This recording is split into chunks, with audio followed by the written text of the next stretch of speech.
Bueno, nos están viendo en España y en el mundo, los que se conectan por Internet. Entonces, me permito presentarles a que es ya muy conocido por muchos de ustedes, al conferenciante de hoy, excelentísimo doctor Albert Estrada Rius,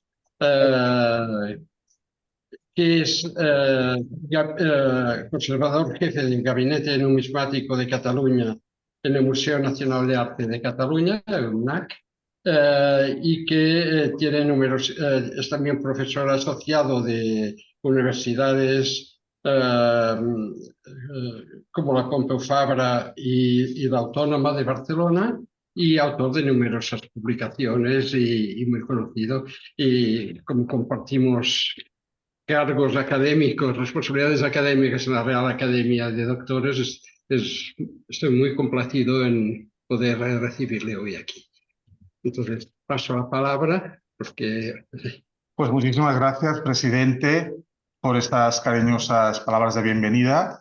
Y la verdad es que volver a esta casa, pues siempre es un honor, por un lado, pero también un placer. Y hablábamos antes de que recuerdo con mucho cariño la conferencia en el Castillo de Llinars, que ya es del 2010. Pasa el tiempo muy rápido. Y luego el viaje de los amigos de los castillos a Eslovenia, ¿eh? Que tengo la cosa de decirles que en el tiempo que ha pasado, pues han ido invirtiendo también mucho dinero en la recuperación de otros castillos y que Eslovenia, pues bueno, va siguiendo adelante con su recuperación de su historia y de su patrimonio. Hoy, pues tengo el placer de estar con todos ustedes y agradecerles sobre todo pues su asistencia a los amigos aquí presentes y también a los que están viéndonos por streaming. Pues voy a hablar de las Reales Atarazanas en general, pero sobre todo en Barcelona y las fuerzas navales, la Corona de Aragón. Creo que hay que justificar un poco en esta sede, somos amigos de los castillos, el porqué de hablar de unas atarazanas, ¿no? Que de entrada podría parecer un tema que es muy lejano, que es un tema un poco, alejado al tema central de esta casa. Pero tenemos que pensar, y lo iremos viendo a lo largo de la exposición, o al menos esto es lo que voy a intentar trasladarles, de que las atarazanas en cierto modo es un castillo, o tienen muchísimas similitudes con un castillo, no solo formales, sino también de contenido y de materiales. Lo que pasa es que de alguna manera lo que el castillo sería en tierra y sería la atarazana para el mar. Del mismo modo que el caballo sería la caballería medieval, ¿no? La caballería feudal, y en cambio, pues la contrapartida sería la armada, las escuadras de galeras, serían un poco los caballos del mar, ¿no?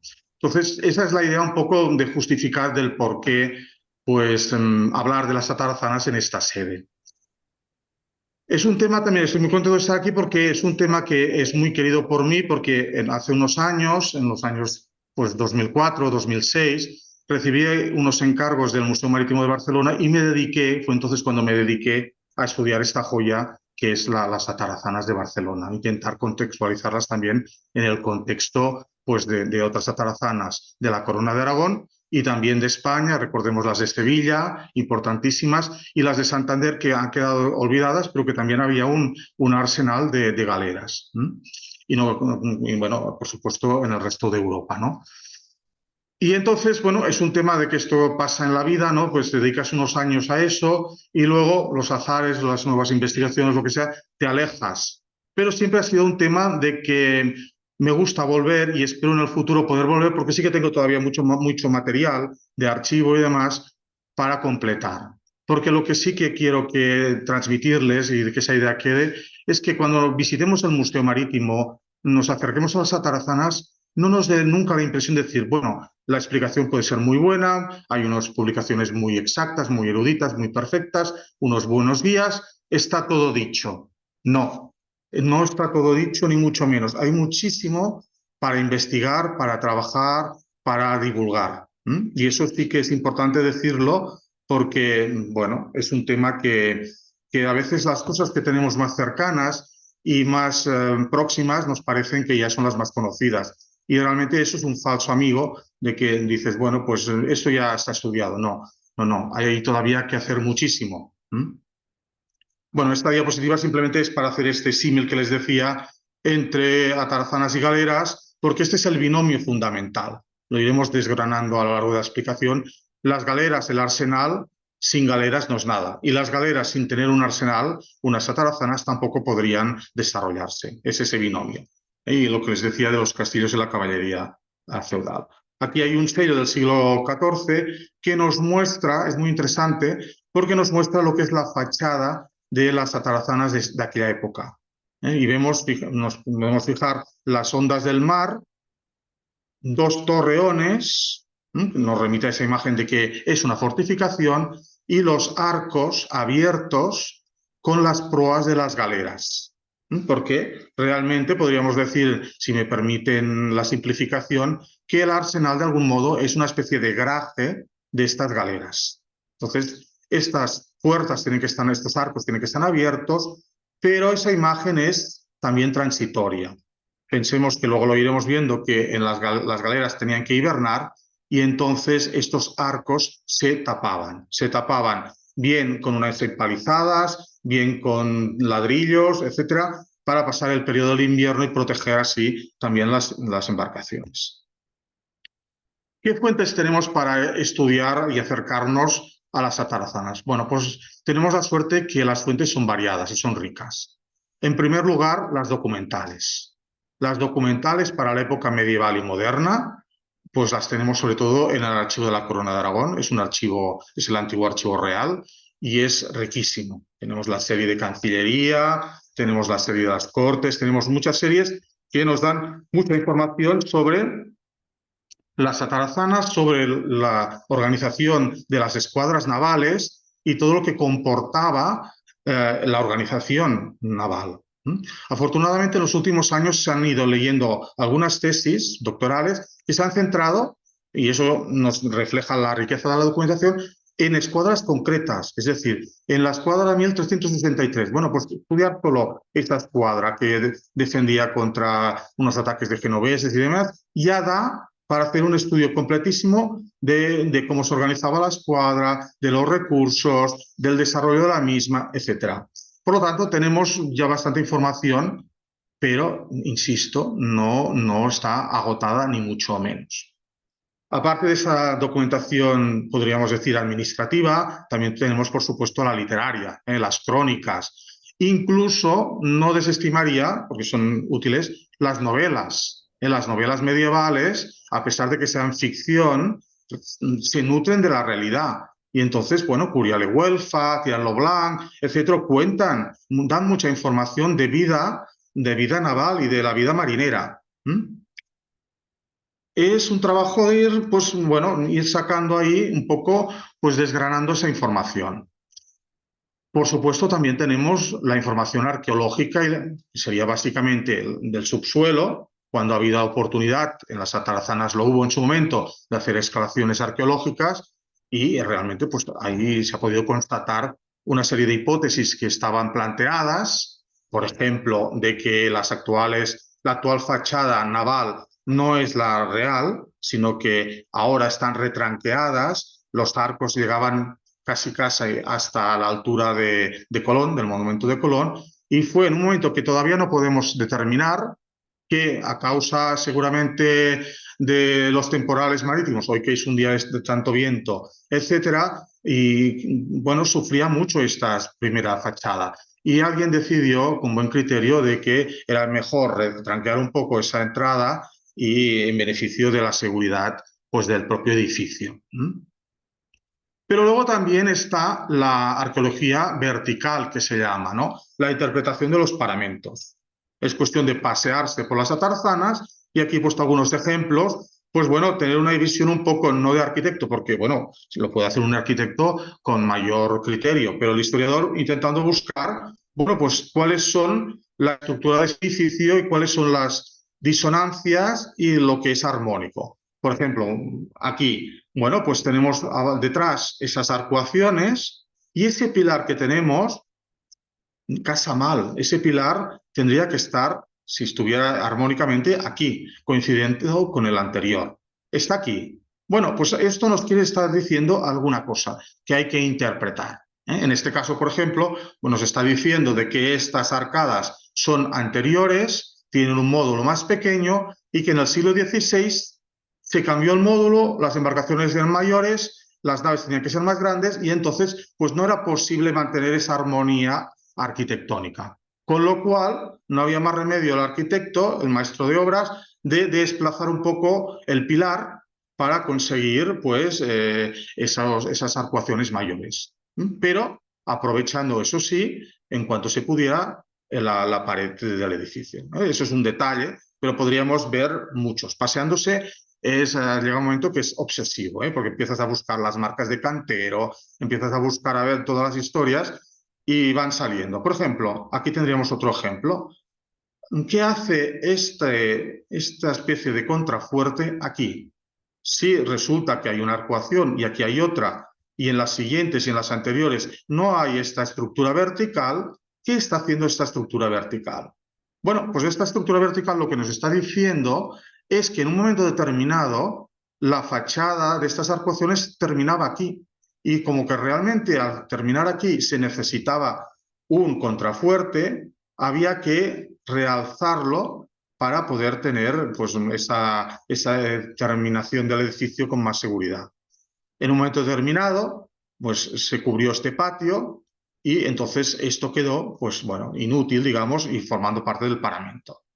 Bueno, son estos detalles, estas informaciones que nos da la lectura de paramentos, contrapuestas con la documentación que hay que buscar entonces a ver en qué momento hay obras, en qué momento se plantea la necesidad de cubrir ese patio, etcétera, la que nos, bueno, intentamos entender ese puzzle, porque es un poco un puzzle de las atarazanas, que desde fuera nos parece un conjunto muy armónico, muy singular, pero a la que nos acercamos, aquí pongo otro ejemplo, pero habría muchísimos, nos fijamos, la altura de los arcos es distinta. Bueno, porque claro, esta parte de aquí es de un momento, es del siglo XIV, volvemos a tener lo mismo, aquí se terminaba y había un patio, y en el XVI, con un módulo diferente, enlazan, aprovechan todo lo que se puede aprovechar, pero el edificio crece. Pero claro, entonces tienen que subir el tejado para armonizarlo con el nuevo tejado. Pero queda aquí el rastro, aquí podemos ver la diferencia entre los sillares de piedra y los de mampostería que nos señalan esos cambios. Otros ejemplos muy importantes en las atarazanas es la heráldica. La heráldica es fundamental. La heráldica, de algún modo, es como los logos hoy. Cuando, no sé, se inaugura un edificio, una carretera, lo que sea, está el escudo pues, del ministerio o el escudo de la Generalitat, si es la consellería la que paga, o del municipio. Bueno, pues en el siglo XIV y el siglo XV, mutatis mutandi, pasaba lo mismo. Entonces, si el edificio era del rey y lo pagaba el rey, ponía su escudo, porque quería decir que ese edificio tenía una protección especial. Era un edificio real. Y estamos en una atarazana que tiene ese título. Es las Reales Atarazanas de Barcelona. Eso no quiere decir, luego iremos viendo, de que hay otras partes del edificio que empiezas a ver otros escudos. Por ejemplo, aparecen muchas cruces de San Jorge. ¿Qué hace la cruz de San Jorge? Bueno, la cruz de San Jorge era el emblema de la Diputación del General de Cataluña, de otra institución. Bueno, pues esta institución, cuando ponía dinero y financiaba una ampliación o un determinado edificio dentro del conjunto de las atarazanas, de este gran puzzle, pues también quería hacerlo patente y entonces ponía sus escudos en la fachada. Aquí tenemos otro ejemplo. Tenemos que pensar que este edificio quedaba aislado. En un momento determinado se adelantan los arcos y se adosan a lo que antiguamente era una fachada exenta. Entonces ya ven un poco la dinámica de que el edificio es, bueno, pues a lo largo de los siglos, desde el siglo XIV hasta el XVIII, pues bueno, en función de las necesidades y demás, pues se va ampliando, se va reparando, se va adecuando, siempre con un criterio de buena economía. Es decir, que si se puede mantener y se puede salvar una parte, pues se mantiene y se integra en la siguiente. Unas terceras fuentes, pues las iconográficas. Tenemos la suerte de tener algunas imágenes muy buenas, porque claro, la posición estratégica de las atarazanas pues permitía que cuando se hacen representaciones a partir del Renacimiento de la ciudad de Barcelona y sobre todo poniendo énfasis en la fachada marítima, que es la principal de la ciudad, entonces pues las atarazanas cobran una importancia. Y aquí pues las tenemos en primer lugar, ¿no? En primer término, y vemos también un poco lo que es la magnitud del conjunto comparado con toda la ciudad.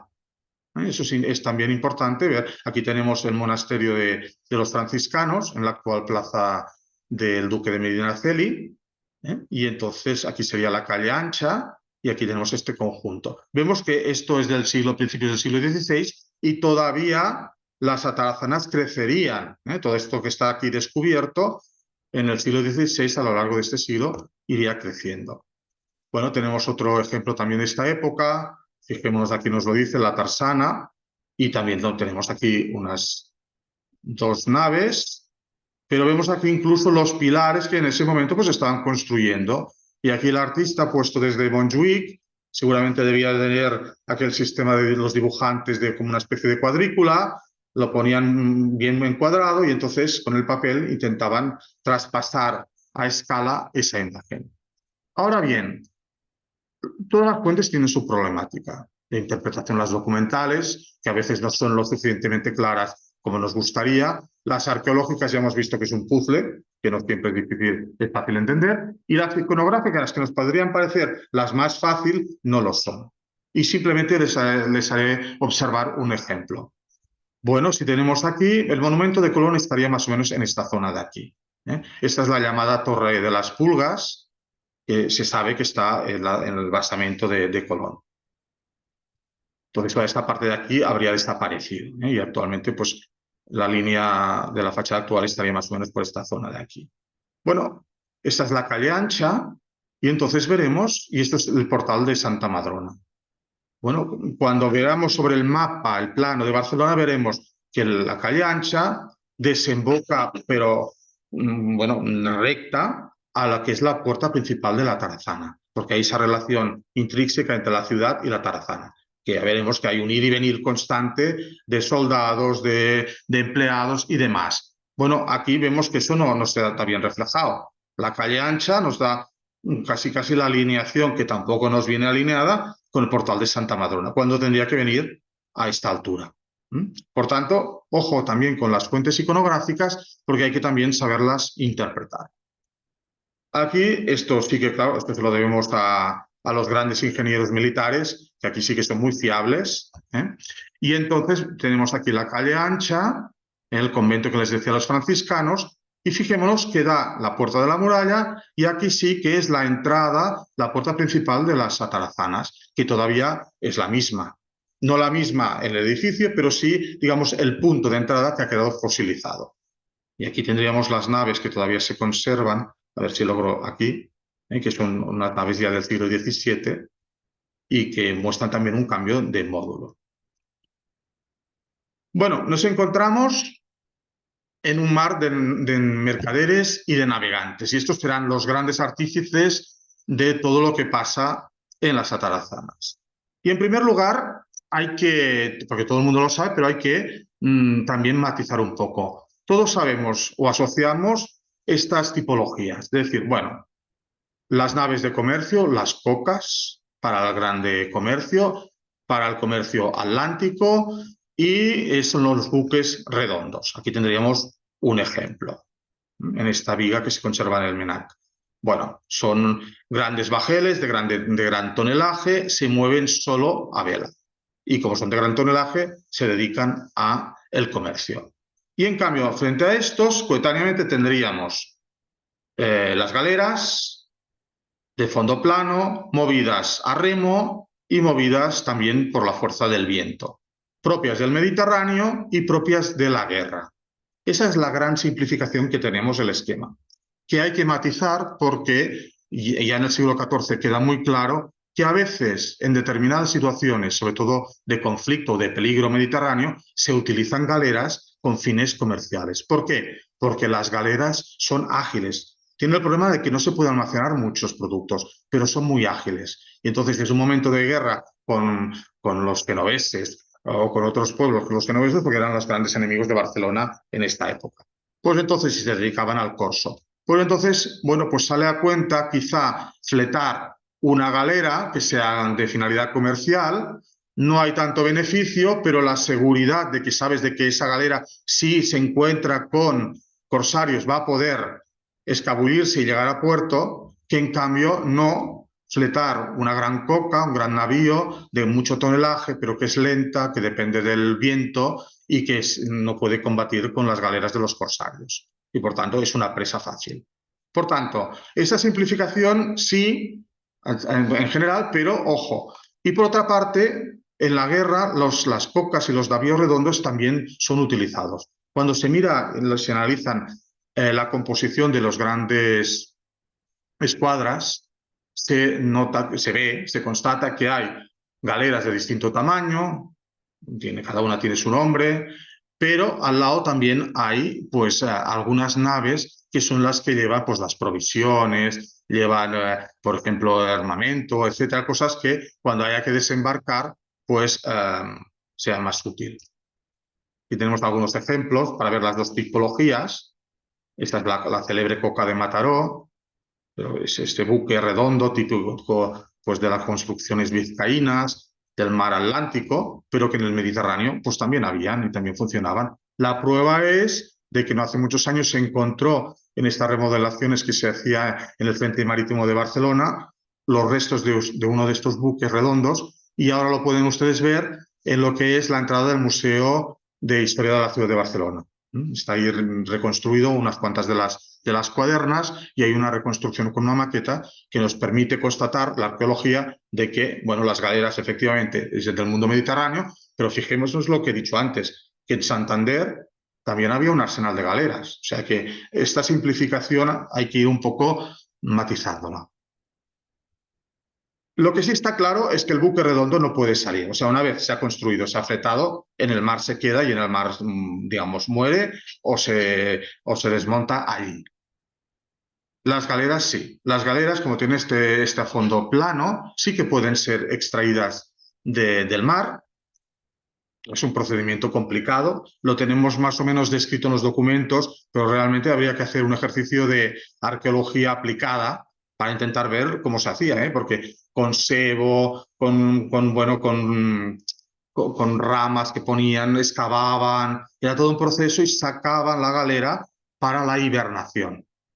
Cuando esto ya lo dice Alfonso X Octavio en las partidas, en un momento determinado de una de las leyes, dice que aquel que emprende la navegación en invierno acarrea las costas de los peligros que comporta, porque en invierno el Mediterráneo, por un mar muy pacífico que lo tengamos, es un mar que sobre todo en la zona del Golfo de León y demás, bueno, pues es peligroso, ¿eh? Entonces es un mar también de naufragios.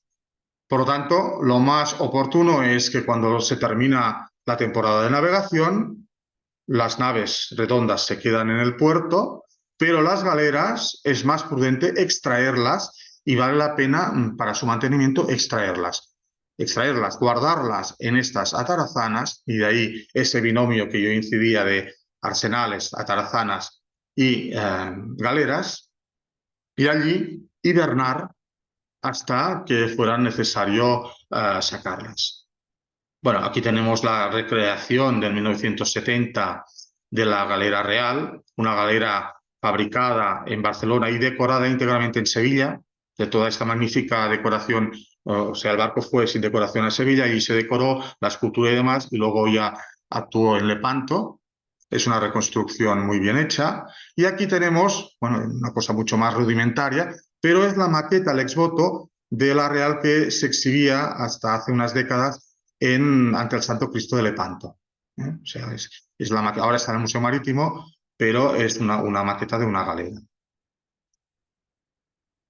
Bueno, si los caballos se engalanaban y sabemos que llevaban las gualdrapas con los escudos heráldicos y demás, las galeras no eran menos. Y una galera real, una galera magistral, como esta que es del Gran Maestre de la Orden de San Juan de Malta, pues también tenían toda esa parafernalia, toda esa cultura visual que era muy importante desde el punto de vista pues simbólico, pero también de lo que implicaba. El número de fanales, pues implicaba si era una galera normal o era una galera capitana o la galera real.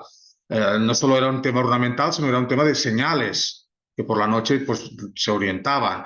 los gallardetes, los escudos de la orden, los del gran maestre, pues esto se puede ir aplicando en función de si era el rey o depende de qué institución fuese, pues toda esta parafernalia ornamental, simbólica, que en aquella época era fundamental, pues tenía también su acomodo en estas galeras. Bueno, las galeras y las atarazanas no salen ex nihilo, tienen un origen. Este origen es el mundo clásico.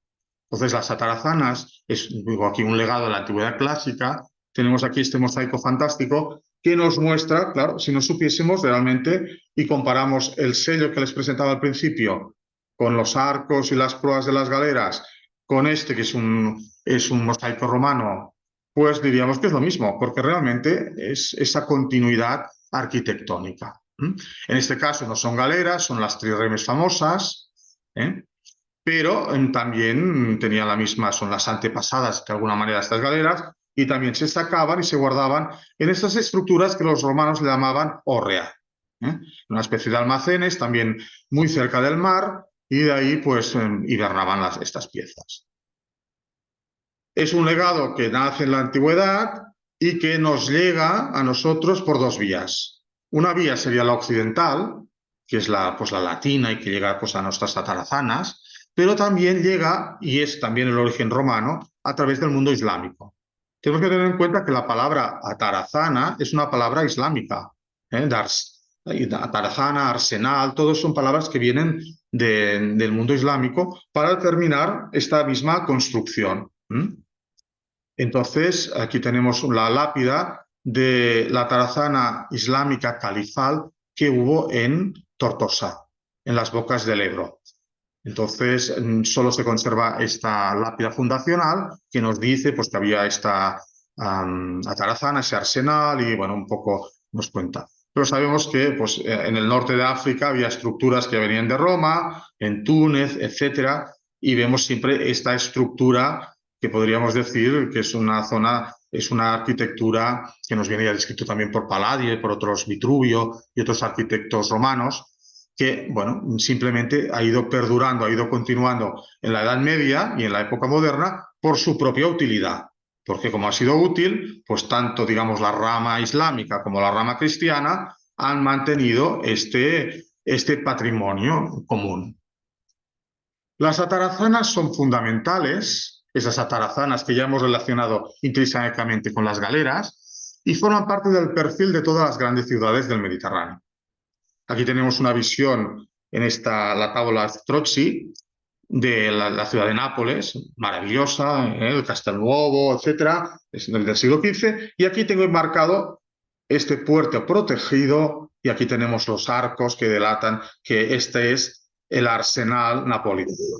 Por tanto, fijémonos que tenemos aquí sí el castillo, fantástico. Si tuviésemos, veríamos el castillo del Uovo, todas las otras fortificaciones, Capodimonte, de la ciudad. Pero las atarazanas también son, de algún modo, insisto, un castillo.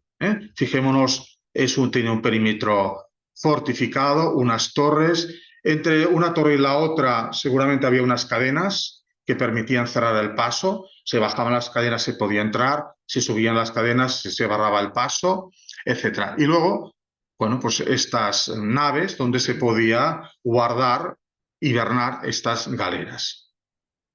Y nos fijamos aquí la convivencia de galeras y también de buques redondos o estas cocas. Fijémonos también en las dimensiones, lo que es las magnitudes son bastante elocuentes. Bueno, claro, si hablamos de atarazanas hay que hablar del arsenal de Venecia. Simplemente mencionarlo. Es otro tipo de arsenal, pero es fundamental también en la entrada de la ciudad, pues lo que es este edificio que es extraordinario, tiene sus peculiaridades como toda la ciudad, pero también vemos esa estructura donde se guardaban pues, las célebres galeras venecianas. Mesina, pues también. En todas las ciudades, en toda la iconografía, siempre podemos localizar esa estructura entre el paisaje portuario. En Constantinopla igual, aquí tenemos las galeras, aquí tenemos unas galeras sacadas fuera, aquí no hay estructura, pero sí que vemos las galeras, unas varadas y otras ya en tierra. Estos ya son arsenales más modernos, pero que continúan con esta estructura. Puede ser de arco, puede ser esta estructura de madera, esto ya es Francia en el siglo XVIII, porque recordemos que la vida de estas galeras llega pues hasta el siglo XVIII. Las últimas galeras españolas están en Cartagena y están asociadas también con el tema de la pena de galeras, pero tienen un papel largo y glorioso en la historia naval española. Por tanto, bueno, tienen su papel, digamos, desde ese siglo XIII-XIV hasta el siglo XVIII, que es ya un poco la etapa final y a la etapa en que ya, digamos, están un poco fuera de su mundo, pero que todavía quedan pues algunos restos. Y volvemos al monumento, a las atarazanas y en concreto a las atarazanas de Barcelona. Bueno, al principio lo que tenemos es eso, el monumento. La cosa es no quedarse en ese monumento, porque lo que vemos es el esqueleto arquitectónico de un organismo vivo. Ahora para nosotros es importante pues deleitarnos con la arquitectura y nos hace gracia pues ver cómo se ha ido pues construyendo y ampliando y modificando este edificio en función de las necesidades del mismo, que han sido variadas a lo largo de estos siglos. Ahora nos estamos centrando en una etapa que va del siglo XIV al XVIII, pero luego tenemos que pensar que este edificio es reaprovechado para otras finalidades, la maestranza de los cañones. Bueno, pues eso es muy importante también para la ciudad de Barcelona, la fundición de los cañones, todo lo que implicaba, etcétera. Y bueno, y ahí están esos cañones con el escudo de la ciudad dispersos por los sitios a veces más impensables. Te encuentras ahí, pues estás cerca de Rabat, no me acuerdo cómo se llama la ciudad aquella de al lado, y en las murallas hay cañones de todas partes y ves algún cañón que es barcelonés, o sea, supongo que sacado de algún corsario, de algún barco, lo que sea, pero ahí está como botín y haciendo una función defensiva. Bueno, eso es una etapa importante. La etapa de cuartel militar, por supuesto, también. Y luego la etapa final como museo. Entonces, claro, a veces esto nos hace pensar solo centrándome, que es lo que estoy haciendo hoy, en la parte del edificio, el monumento como Atarazana. Pero hemos de pensar que la continuidad del propio edificio es gracias a que en un momento determinado se transformó en una maestranza. Si no se hubiera convertido en una maestranza, seguramente este edificio, pues bueno, habrían aprovechado las piedras, se hubiera desmontado o hubiera caído en ruinas. La etapa de cuartel militar, importantísima, porque mantuvo esa coexistencia. Un edificio que no está habitado es un edificio condenado. Y finalmente, como museo, pues bueno, es la etapa que vivimos hoy. Y yo, digamos, lo que interpelaría es que el museo está muy bien que se centre, es un museo marítimo y que tiene que centrar en su materia. Pero es que el propio continente ya es un museo en sí mismo. Es decir, que las atarazanas por sí mismas, si no hubiera nada de contenido, ya sería algo digno de explicar, de visualizar, tal. Y entonces lo que yo le demandaría al museo es, no abandonemos esa historia posterior del edificio. Reivindiquemos las atarazanas como maestranza de artillería. Reivindiquemos la etapa como cuartel militar. Y, por supuesto, pues, bueno, como ahora es un museo, y espero que por muchos años, pues bueno, tenemos esa obligación, esa vocación de enseñar y de explicar lo que es el edificio y su propia historia y su propia devenir. Yo me centraré solo, y ya me estoy alargando un poco, en lo que es el edificio. Entonces me interesa poner ese énfasis de que no nos quedemos en el edificio en sí, en el monumento, por importante que sea, intentemos ir a ver el organismo. El organismo que este sí que está muerto, ya no existe, pero que gracias a las fuentes podemos reconstituir, revitalizar. Y viendo la vida de este organismo, entenderemos y podremos comprender mejor el monumento que es hoy en día. Entonces, ¿cuáles eran las funciones de la Tarazana? ¿Para qué servía este edificio? Bueno, pues tenemos que la Tarazana fue un almacén de armas, de madera y de efectos náuticos. Cuando se construía o se preveía construir una escuadra marítima, lo primero que había que hacer era hacer acopio de materiales. Bueno, pues estos materiales que iban llegando cada uno a su tiempo, y pensemos que ya solo en las maderas había que elegir. Para los palos tenían que ser pues los pinos de Aínsa, en Aragón, y bajarlos luego por el Ebro hasta llevarlos aquí a Barcelona. No sé qué otras maderas de roble y tal del Vallés. con grandes carromatos se traían tal a la tarazana. Es decir, que movilizaba y llegaba a sitios en el Montseny, por ejemplo. Existían caminos solo para mover la madera, pero la madera es un tema importante, pero no solo es la madera. El hierro, el plomo, la clavazón, bueno, todo esto había que ir a hacer acopio y prepararlo para poder luego poner todo esto en solfa y construir los barcos. Es también un espacio de construcción naval. No es el único espacio de construcción naval, porque en esta época en que estamos hablando, siglo XIV, siglo XV, siglo XVI, las atarazanas es un espacio real, es un espacio en el que se construyen los barcos del rey. Los barcos digamos, mercantes o de otras instituciones se construyen en la arena de la playa. O sea, tenemos que tener ese sentido de que es un espacio cualificado, singular. Es también un espacio de reparación de las galeras. Estas galeras que se sacan para hibernar, hay que repararlas. Tienen que venir los calafates, rascar, poner otra vez toda la brea, secarla, arreglarlo todo esto.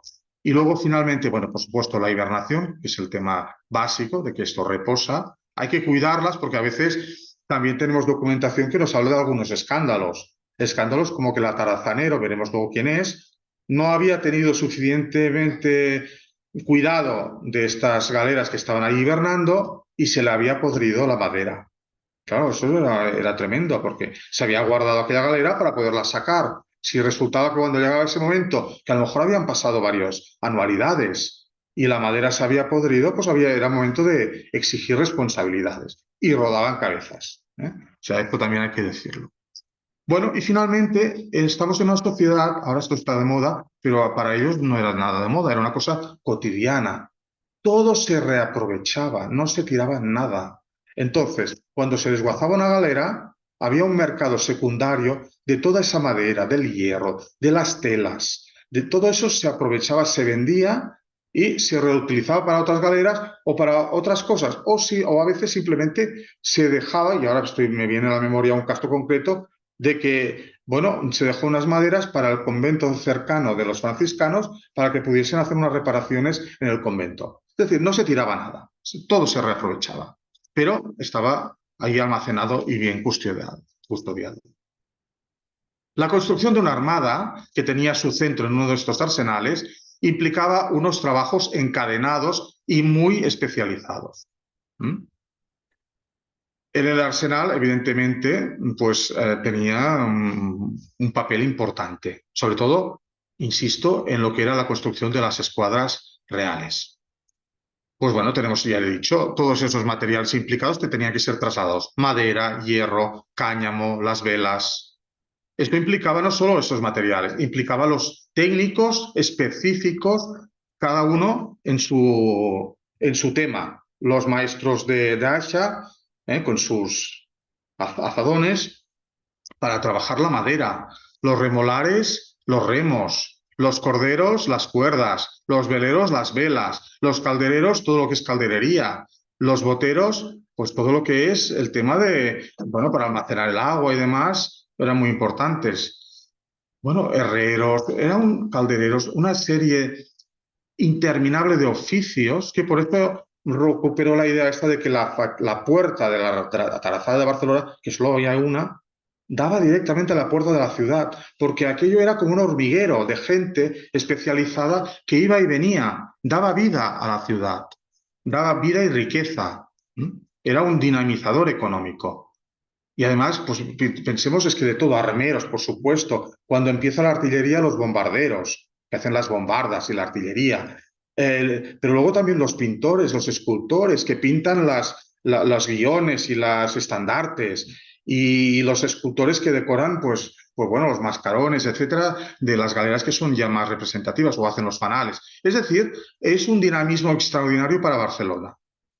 Y lo dejo ahí porque dentro de un minuto volverá a eso, y en el sentido de por qué había pues rivalidad entre ciudades de querer una tarazana, porque claro, todo eso era dinero, era vida para la ciudad.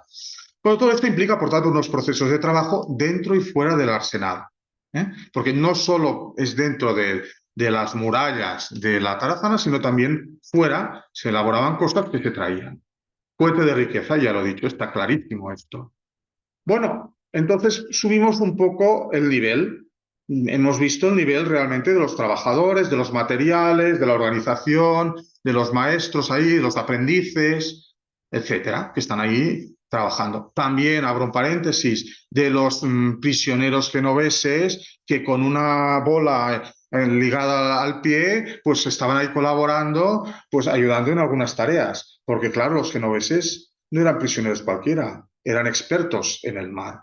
Entonces, tener unos prisioneros genoveses podía ayudar a que, pues hoy diríamos, el espionaje industrial.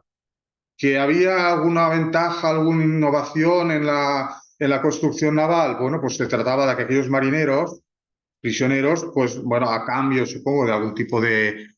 Aunque les digo que en los documentos sale, que están atados con una bola, como en las películas, de una cadena y la bola para que no puedan escaparse. Entonces, bueno, pues estaban ahí, eso todo en ese contexto de formación. Más arriba, ¿qué tenemos? Bueno, más arriba está el nivel político. El nivel político es el nivel de decisión de que se toma de armar, pues bueno, de restaurar el arsenal, de abrirlo, de cerrarlo, de empezar la organización de una escuadra, y eso depende del rey. El rey es el soberano, es el conde de Barcelona, es el señor de la ciudad. Bien es cierto que en Barcelona, ya lo veremos ahora, el rey tiene problemas financieros y eso le obliga a ceder poder. Y entonces la ciudad va cogiendo poder a cambio de ayudas y de... Hay un toma y daca político constante, un mercadeo político en esta época. Y entonces el rey, pues a veces no le queda más remedio que conceder un privilegio que le pide la ciudad a cambio de que le ayuden en no sé qué, no sé cuántos. Eso es el pactismo, esa monarquía limitada bueno, de aquella época. Entonces, el rey, en principio, por definición, es el que imparte la justicia y es el encargado de defender por tierra y por mar la comunidad política. Esa es su finalidad. Entonces, las atarazanas tienen su sentido porque ayudan como un elemento estratégico a cumplir esa misión que tiene el rey, que es rey por la gracia de Dios, por tanto tiene ese mandato divino de proteger a sus súbditos. Entonces, por eso digo que las atarazanas siempre están vinculadas a estas ciudades fortificadas. Esta miniatura de Alfonso el Magnánimo me gusta mucho porque les digo el detalle, porque es de las pocas veces, por no decir la única, en que la atarazana está cerrada. Los arcos que siempre vemos abiertos, en este caso está cerrado. Ya he dicho que estos cerramientos son cerramientos efímeros. Son de ladrillo, son de empalizadas, porque son de quita y pon. Esto seguramente el pintor lo hizo en invierno y se inspiró en una tarazana cerrada. Pero cuando llevaba buen tiempo, pues se abría. Que es la imagen típica que tenemos aquí. También estas de Barcelona se cerraban, pero no tenemos imágenes, tenemos... Pues, ¿qué tenemos? Cuentas de que el rey da el dinero para que una cuadrilla de gente vaya a colocarla empalizada para cerrar la tarazana.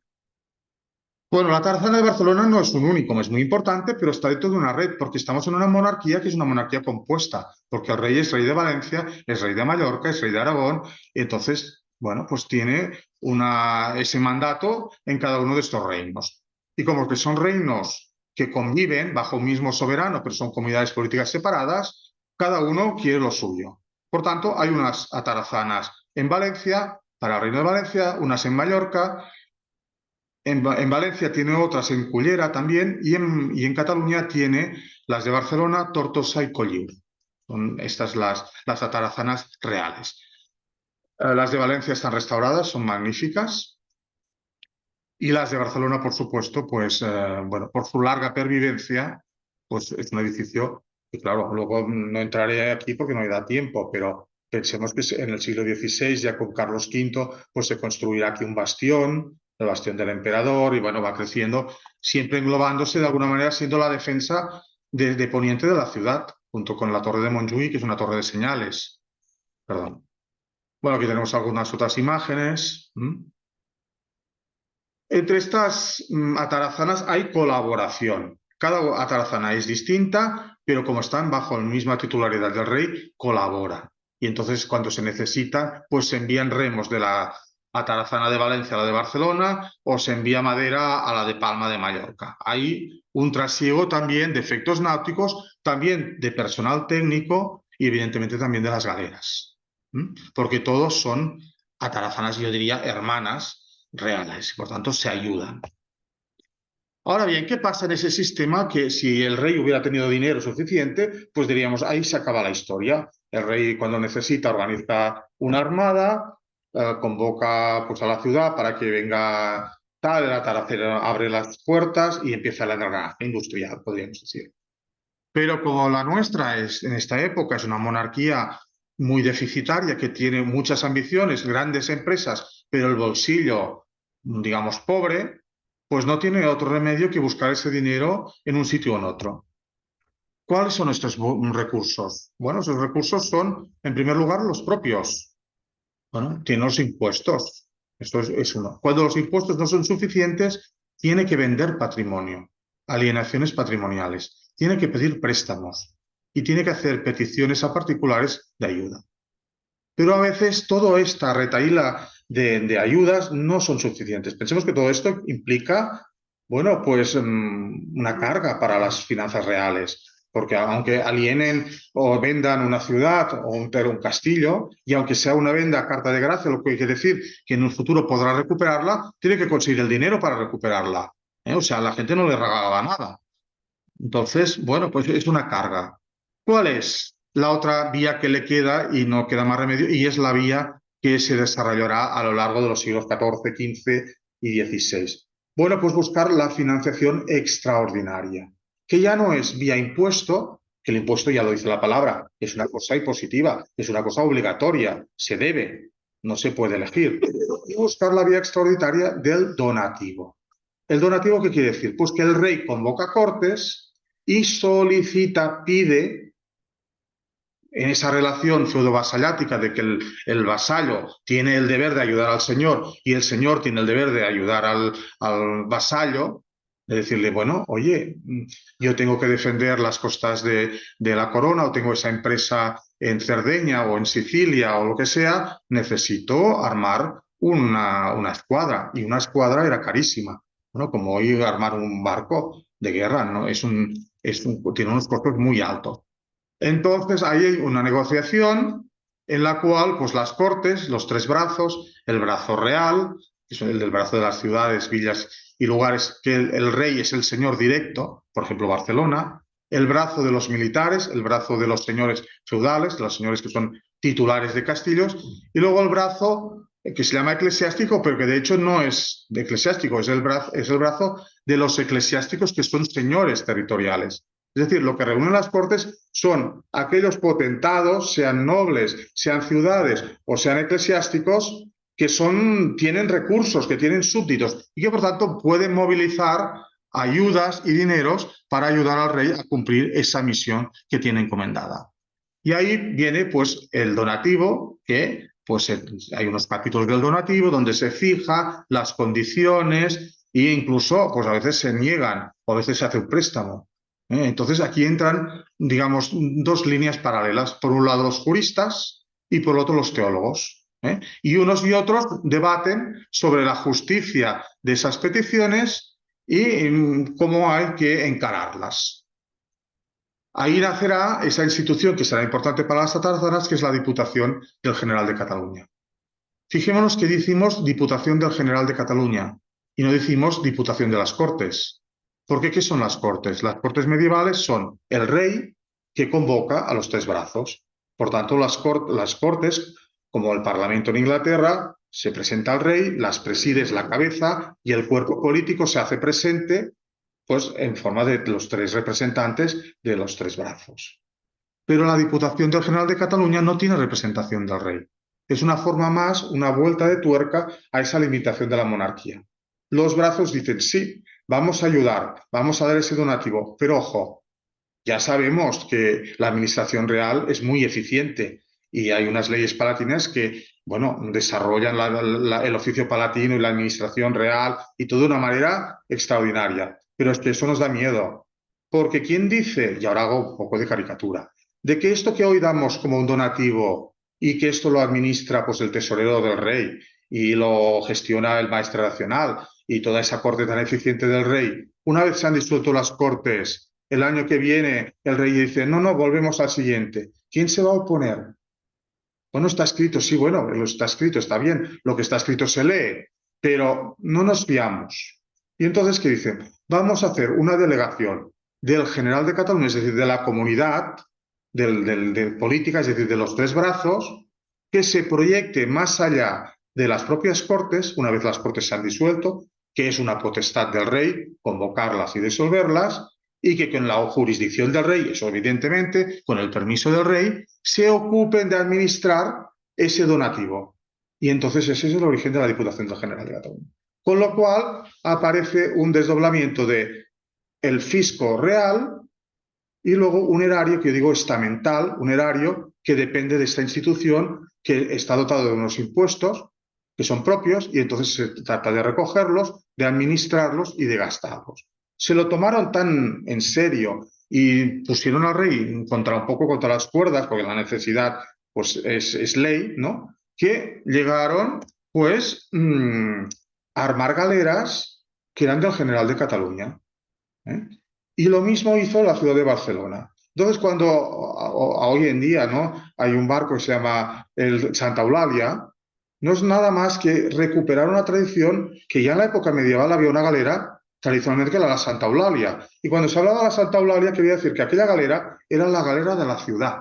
Y llevaba el escudo de la ciudad, la pagaba la ciudad, y por tanto la ciudad, también siguiendo esta idea de la monarquía limitada, la guardaba en una tienda, en un almacén, lo que en los documentos sale como botiga, como los botteghe italianos, un almacén propio, y ponían su escudo. La Diputación del General hacía lo mismo. Y entonces la Armada Real, pues bueno, se tenía que nutrir con estas galeras. La de la Diputación del General, ¿qué nombre pondrían? ¿Cuál era el patrón de la institución? Pues San Jorge. Pues bueno, la galera mayor de la Diputación del General siempre era la San Jorge. Bueno, aquí tenemos que cada uno, esto lo digo porque en las atarazanas confluirán estas tres instituciones.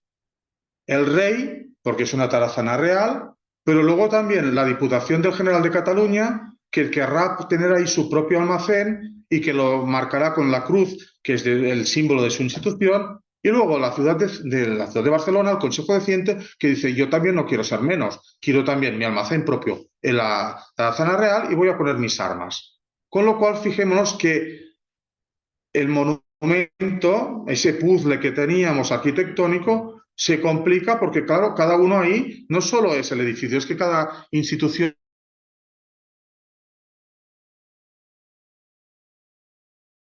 de un castillo, pues las atarazanas, cada atarazana tenía su atarazanero. Era la persona responsable que tenía las llaves y que se ocupaba de supervisar y de controlar ese edificio y que ese trasiego de gente entrando y saliendo pues tuviera un orden y un concierto.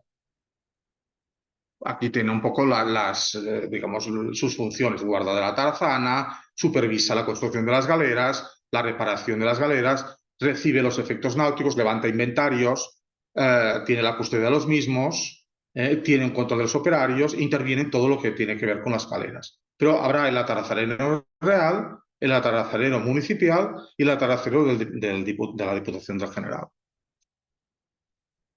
En todo esto, lo que estamos viendo, en definitiva, es que la guerra es un motor del cambio.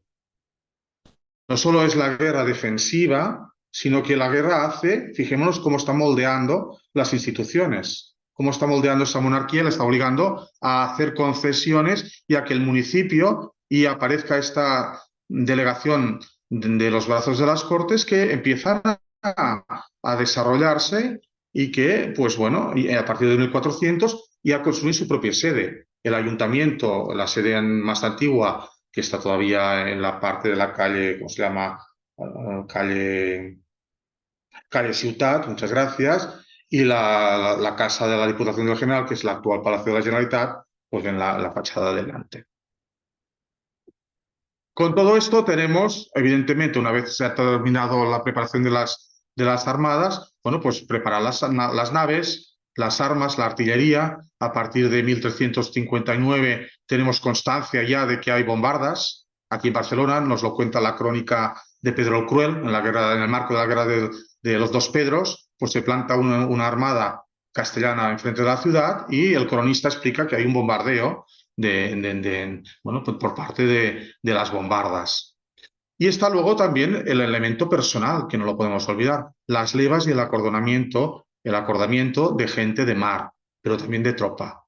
Esto es muy divertido, no tengo tiempo para contarlo, pero tenemos esta tapiz de la serie de la jornada de Túnez, que hay una serie en los Alcázares de Sevilla, es una serie magnífica, cuenta esta expedición a Túnez de 1535, y aquí es la gran parada militar en el plano de Barcelona, la ciudad está al fondo, y vemos, bueno, pues antes de embarcar, tendríamos aquí el puerto, todas las galeras preparadas, y aquí tendríamos el que es el notario, podríamos decir, que levanta acta de todos los caballos, de la gente que está, porque se llevaba un control efectivo. Pensemos que cada vez que una armada bajaba en un puerto y bajaban los marineros, se llevaba un libro y cada vez que bajaban y subían se anotaba. Y siempre desaparecía alguien, pues también se anotaba que había desaparecido lo que sea a efectos del salario. Había un control muy estricto porque claro, toda esta gente eran mercenarios, cobraban, o sea, no era un momento lo de los remeros, digamos, penados, es una cosa moderna. En la época medieval, 14-15, son profesionales, son marineros que se dedican a eso.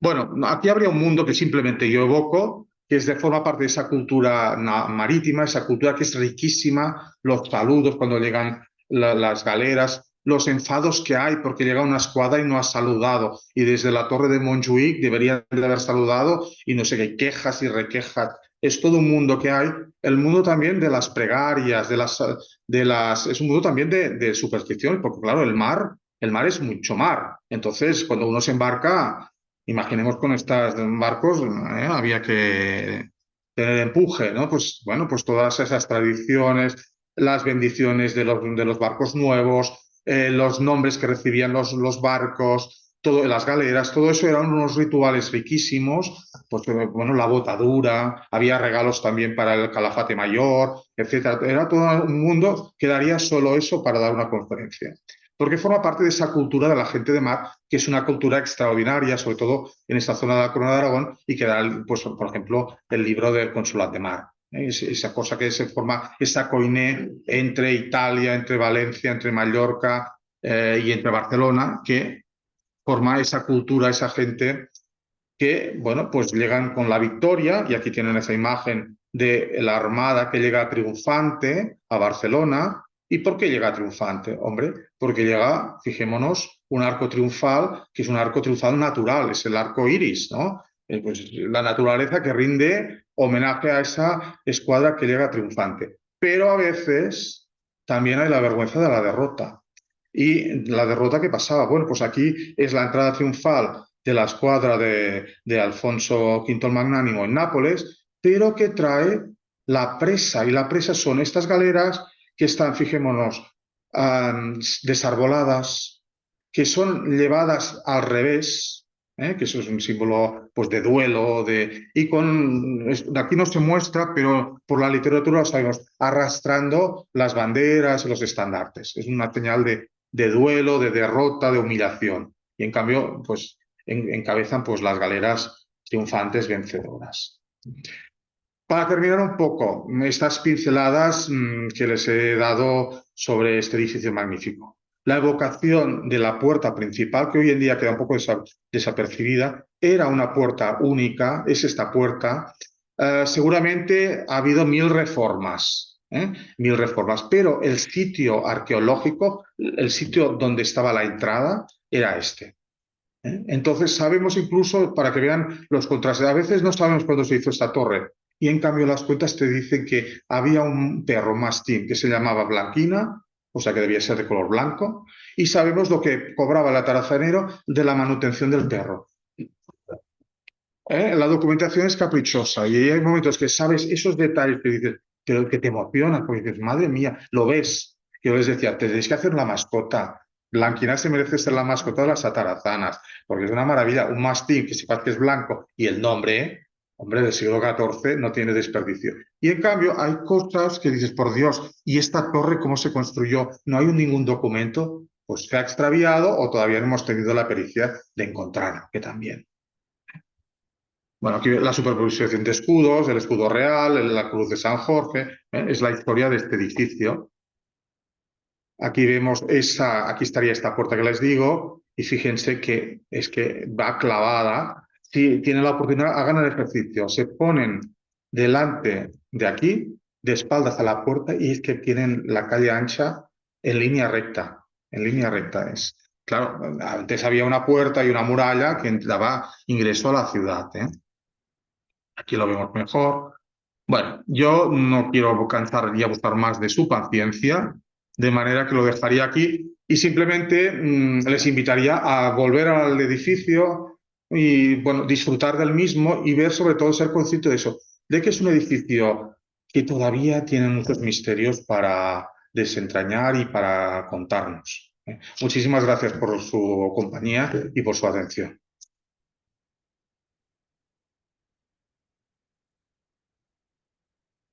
Y por supuesto queda a disposición de si hay alguna pregunta, alguna duda o lo que sea. Muchísimas gracias. El debate queda abierto. Yo quería agradecer públicamente la presencia del comandante naval de Barcelona y su esposa, que han querido acompañarnos en esta ocasión, y el debate está abierto. Tengo que confesar que a mí me impresionaba, ¿eh? Os miraba y pensaba, uff, claro, delante de una autoridad no solo militar, sino que conoce el tema, pues te da un cierto vértigo, ¿eh? Pero gracias. Mientras las personas reflexionan, yo lo diré después. Ha salido un poco de refilón el libro del Consulado del Mar. Sí. Yo desconozco completamente la historia, pero me han contado cosas y no sé hasta qué punto son verdad o no. Parece ser que era un reglamento de comercio de todo el Mediterráneo, pero llegó de una forma natural, sin que fuera obligatorio, se convirtió en la carta ley náutica para navegar en toda Europa. O sea, inclusive internacional, cuando era una cosa local catalana, de Sicilia, Barcelona, Mallorca, Valencia, como un libro que se hace para Cataluña, digamos, para el condado, se extiende mundialmente. Sí, no, es verdad. Yo insistiría en una cosa. Es la COINE, o sea, yo no insistiría tanto en... porque se dice mucho, y yo soy historiador del derecho, y claro, es la mayor aportación jurídica de Cataluña, dices, el libro consulado. Pero hay que ser honesto. Y no es una cosa de Cataluña, es de esa COINE, Valencia, Mallorca, Cataluña, por partes iguales tienen ese protagonismo. Es cierto que al final, claro, se edita y se imprime en Barcelona. Pero el protagonismo de Valencia y el de Mallorca, y recogiendo ellos esa tradición mediterránea que también bebe de Italia y demás, hay que reconocerlo, porque es algo que nos hermana, que nos junta. Porque la gente de mar tiene eso, no hay fronteras en el mar. O bueno, ahí sí que evidentemente hay las más terrestres, pero es algo que... comportamiento en caso de naufragio, en caso de cómo se cruza un barco, cómo se... No, es un monumento al sentido común. Yo siempre a mis estudiantes siempre les cuento es lo que me han dicho. Un caso concreto que me parece genial. Dice, bueno, una nave es fletada desde Barcelona, por ejemplo, y se va a Nápoles. Bueno, en medio llega una fortuna es una tormenta. Y para que no nos vayamos a pique, pues el capitán ordena que parte de, pues bueno, de lo que hay de las mercancías hay que tirarlos por la borda, porque si no nos vamos todos a pique. Bueno, claro, estas mercancías que se tiran por la borda tienen un valor y tienen un propietario. Entonces se llega a buen puerto y claro, está claro que hay un perjudicado porque la persona que le han tirado por la borda toda su mercancía, pues a lo mejor se ha arruinado. Y en cambio, los que tienen dentro pues otras mercancías, pues están hechos de oro. Pues bueno, pues ¿qué hace? Pues bueno, un principio de equidad. Va más allá de la justicia, busca la equidad. Entonces dice, bueno, estos que se han enriquecido y que han ganado esto es gracias a que ha habido alguien que ha hecho un sacrificio y que ha perdido. Pues equidad es de que de su beneficio compense las pérdidas del otro. Es decir, siempre busca el arbitraje. Todavía hoy en la lonja ahí se ha recuperado esa figura del cónsul mayor, que lo que es en el fondo es un árbitro. Y utiliza la ley de arbitraje para buscar entre los mercaderes y la gente de, digamos, de, bueno, todo lo que es el tráfico náutico, buscar, pues esa, no ir a lo contencioso, sino buscar, pues ese sentido común, ese buscar, porque además hay otra cosa, que es que la justicia es lenta, y es lenta ahora y lo era en aquella época, que además en aquella época es cuando se complica, ¿no? En las instancias y el derecho común y no sé qué. Y entonces, esto no es un barco que te llega, no lo puedes tener ahí confinado tiempo. Las mercancías se deterioran. ¿Quién paga el salario de esa gente? Hay que resolverlo rápido, rápido, rápido. Entonces, es una justicia inmediata, una justicia de profesionales, de los que conocen la materia. Y es una justicia ejemplar en ese sentido. Por eso yo creo que es la gran fortuna. Esos dos ejes, yo diría. Uno que es de esa coiné de este Mediterráneo occidental, pero que el resto de los mares tampoco son tan diferentes y que por tanto lo pueden adoptar. Y luego esa idea de eficiencia, de resolver y de sentido común y de equidad, que son todos unos valores que yo pienso que son muy atractivos, porque la justicia en el fondo es dura y la justicia es cara y la justicia es lenta. Y entonces, bueno, aquí en Cataluña está muy claro aquel aforismo, ¿no? Advocats y procuradors al infierno de dos en dos. Abogados y procuradores al infierno de dos en dos. Porque el mundo del derecho no tiene muy buena fama. Y ya no lo tenía en esta época. No me la quiero alargar más, pero ya el Ximénez anda chascarrillos sobre los abogados y los juristas. Y la gente no quería esa justicia, porque la gente lo que quería es que, bueno, pues el hombre justo del pueblo, pum, pum, te pone las dos partes, te hace, bueno, pues un arbitraje y lo soluciona. Claro, pero la justicia del derecho común no es eso, es venga el procurador, el no sé qué, los testimonios y ahora primera instancia y vamos a recurrir y pon un depósito y boom, boom, boom, boom y al final los que se hacen ricos son los abogados, de alguna manera, ¿no? Simplifico y espero que no me oigan mucho, pero un poco es así. Gracias. O sea que estoy de acuerdo con usted totalmente. Y perdón que me he alargado mucho. Magnífica conferencia, doctor Rius.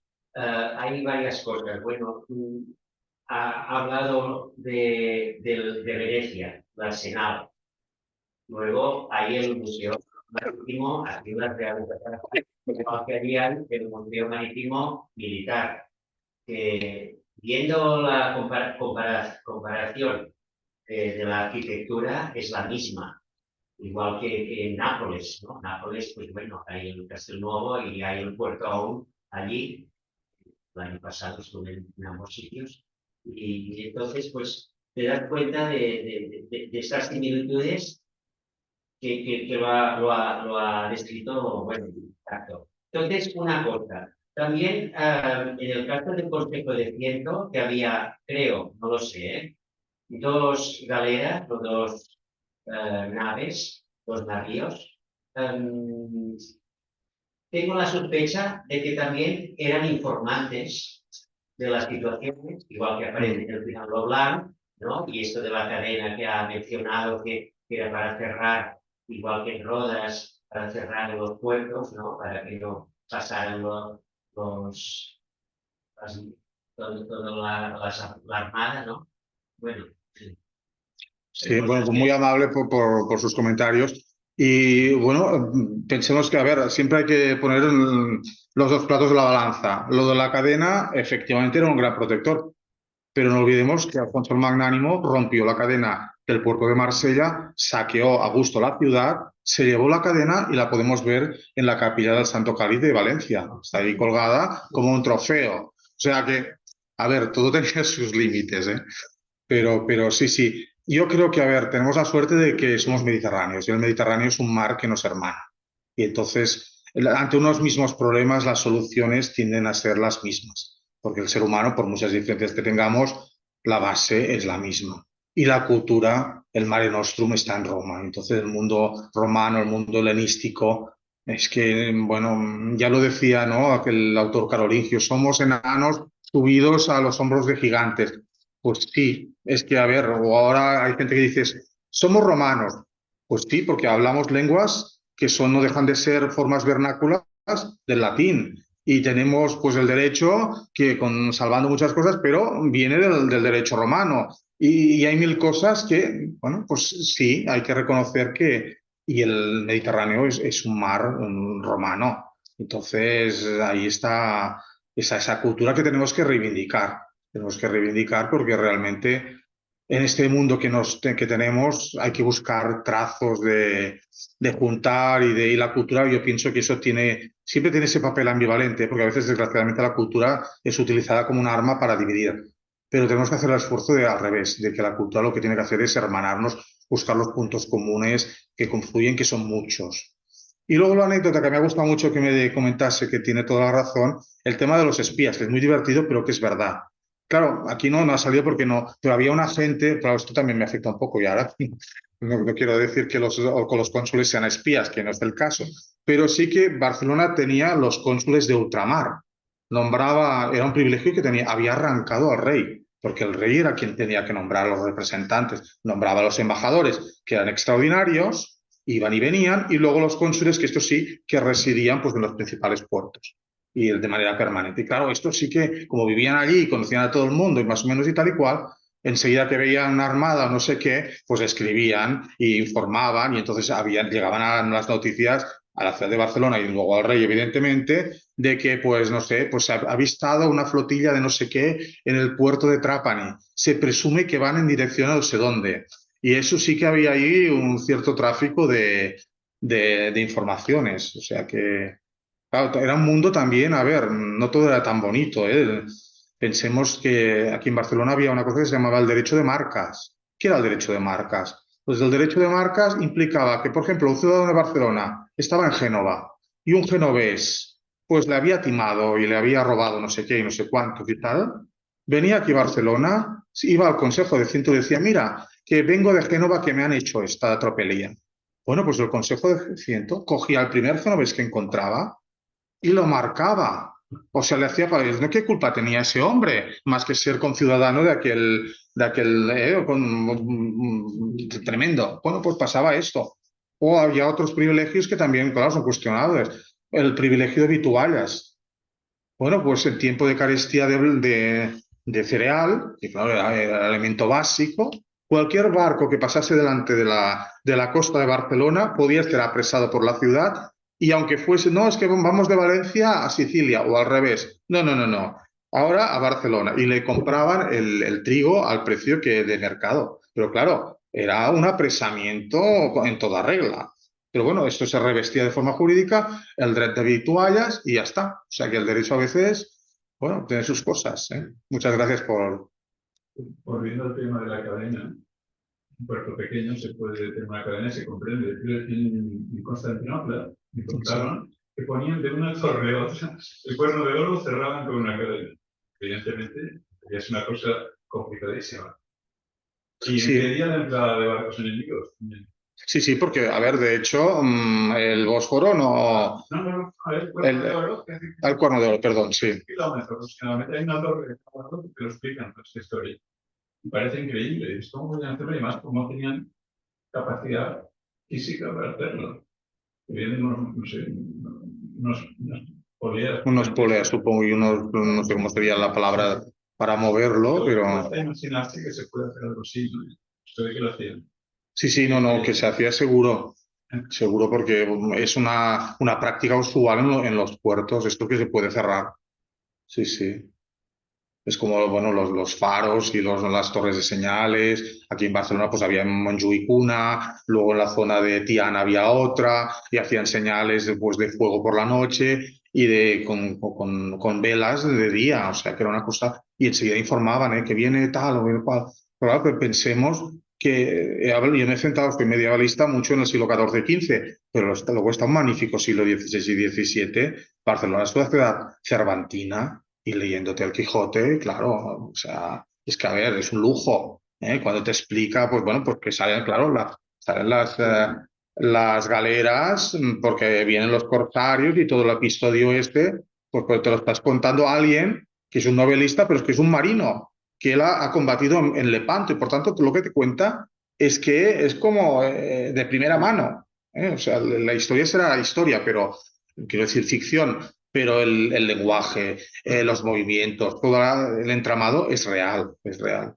Sí, sí. Pues,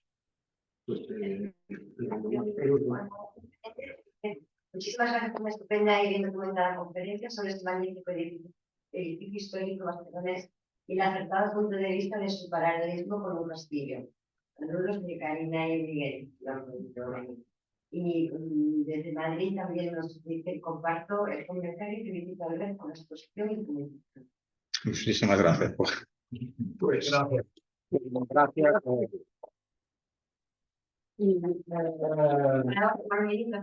sí, estamos todos invitados a hacer un mini epistolario de allí detrás que ha preparado Elena para